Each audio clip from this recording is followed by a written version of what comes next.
সম্প্রতি অনলাইনে একটা ভিডিও ভাইরাল হয়েছে, দেখলাম আপনার জাহান্নামের কার্ড ঢাকা থেকে আপনি বিভিন্ন রাস্তা থেকে কুড়িয়ে ভিডিওতে দেখিয়েছেন।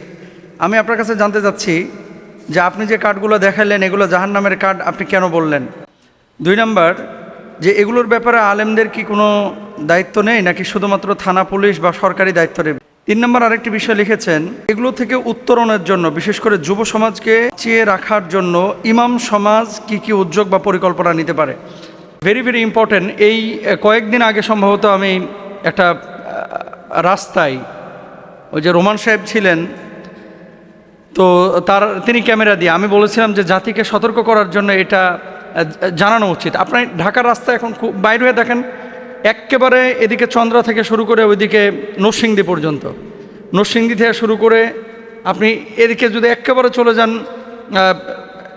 কি বলে এটারে, আরে ভাঙা পর্যন্ত, মানে পথে ঘাটে যেখানেই বাস স্টপেজ, যেখানেই রাস্তার ফুটপাত, প্রত্যেকটা জায়গায় কিন্তু এই কার্ড ছড়ানো। কার্ডের নাম কি?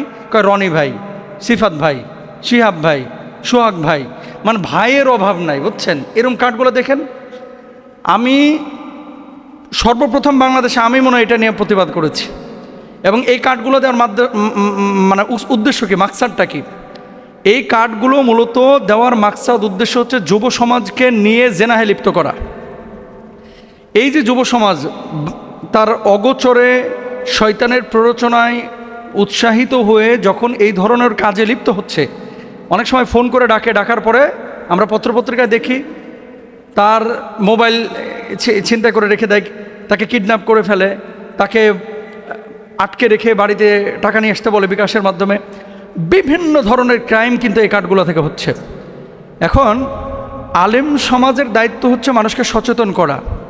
এখন আমরা তার পুলিশ না, আমরা তার প্রশাসনের দায়িত্বশীল না। আপনার দায়িত্ব অভিভাবক হিসাবে, বিশেষ করে যে সমস্ত ছেলে এবং মেয়েরা বাইরে একা থাকে তাদেরকে কাউন্সিলিং করা, যে বাবা এই ধরনের কোনো কার্ড কোডে ফোন দিয়ে বা তাদের ডাকা স্থানে কখনো যায়ও না।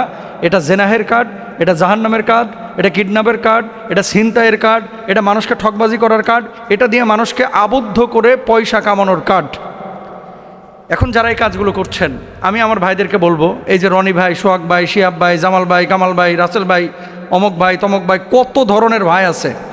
ভাই, আপনি যে কাজটা করতেছেন কতগুলো পাপ করতেছেন। একটা যা ইনকাম করতেছেন আপনি সম্পূর্ণরূপে হারাম। 2 নাম্বার, আপনি যে সমস্ত হোটেলগুলোকে কন্টাক্টে নিয়ে এসেছেন এই হোটেল মালিকরা কামাচ্ছে হারাম।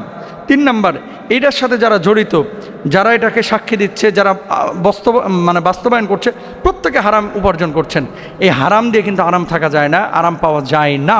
এর জন্য সচেতন হতে হবে। আমি যুবকদেরকে বলবো যে আপনারা কেউ প্লিজ এই ধরনের কার্ডের কল করে ওই সমস্ত জায়গায় যাবেন না। আলেমদের ভূমিকা হচ্ছে সচেতনতা তৈরি করা। আলেমরা আইন প্রয়োগ করতে পারে না, বা আলেমরা ওই অপরাধ যারা করে অপরাধীদেরকে ধরতে পারে না। এটার দায়িত্ব হচ্ছে প্রশাসনের। এখন ইমাম সমাজ, এটা তো হচ্ছে ইমাম, খতিব, এরা হচ্ছে সমাজের দর্পণ। যেখানে অপরাধবোধ, যেখানে অন্যায় অবিচার, যেখানে পাপের কাজ হবে সেটার ব্যাপারে জাতিকে সতর্ক করা, এটা হচ্ছে আলেমদের দায়িত্ব।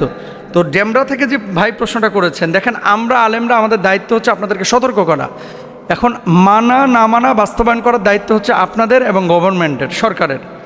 তো আমরা চাই যে আমাদের যুব সমাজকে ঠিক রাখতে। কিছু মহিলা দেখবেন, আপনি বাসে বসে আছেন, ফট করে কিছু কার্ড ফেলায় দেয়, কি যৌন রোগের ওষুধ, মানে এর এখান থেকে হালুয়া খাইলে, এর এখান থেকে এই ওষুধ খাইলে সমস্ত রোগ আসান হয়ে যাবে। তো সরকারি মেডিকেলগুলোতে ল্যাবে তাহলে কি বসে বসে কি তারা কি করতেছে? ওখানে কার্ড দিয়েই যদি সব ভালো করা যায়, তো এগুলো আসলে সবগুলো হচ্ছে ভণ্ডামি, বুঝছেন? এগুলো ভণ্ডামি। তো এই কার্ড কোড, রাস্তাঘাটের ওষুধ, অথবা এগুলো ফোন নাম্বারে ফোন করে নিজেকে বিপদের মধ্যে ফেলাবেন না। যিনি অনলাইন থেকে প্রশ্নটা করেছেন, আপনি আপনার মতামত জানিয়েছেন, আপনাকে ধন্যবাদ জানাচ্ছি। এবং আপনারা যারা শুনলেন, আল্লাহ তাআলা আপনাদেরকে, আমাদেরকে সচেতন হওয়ার, বুঝার এবং এগুলো থেকে বেঁচে থাকার তৌফিক দান করুন। আমিন।